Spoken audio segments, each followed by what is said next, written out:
okey ke tak ni? Hello.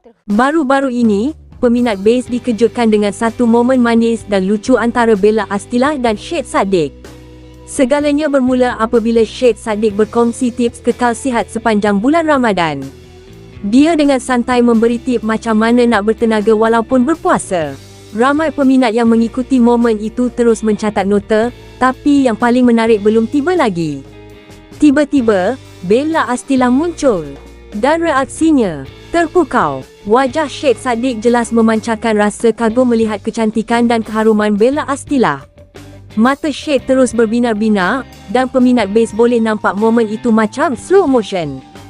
Bella pun tidak ketinggalan. Dia berkongsi tips sendiri tentang bagaimana nak kekal harum sepanjang hari walaupun sibuk dengan kerja dan aktiviti harian. Nasihat Bella buat Syed Saddiq tersenyum lebar dan membuatkan momen itu lebih santai dan manis.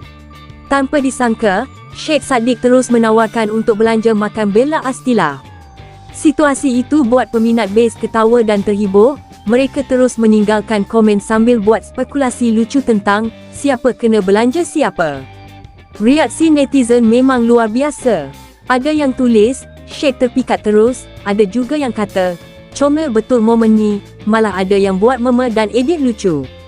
Suasana di ruangan komen penuh dengan emoji hati, ketawa, dan bunga, tanda peminat terlalu terhibur dengan momen itu. Momen lucu dan manis ini bukan sahaja menunjukkan chemistry mereka yang natural, tapi juga buat peminat base rasa dekat dengan artis kegemaran mereka. Dari tips sihat, tip wangi, sampai ke tawaran belanja makan, semua jadi kenangan yang menghiburkan dan viral di media sosial. Jadi, apa pendapat korang? Adakah ini sekadar momen spontan atau mula nampak chemistry manis antara Bella Astilah dan Syed Saddiq? Tinggalkan komen di bawah.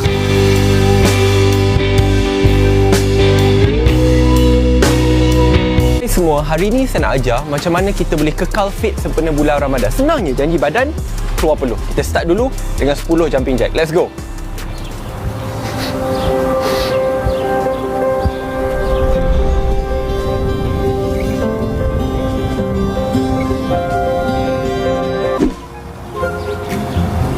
You okey tak ni?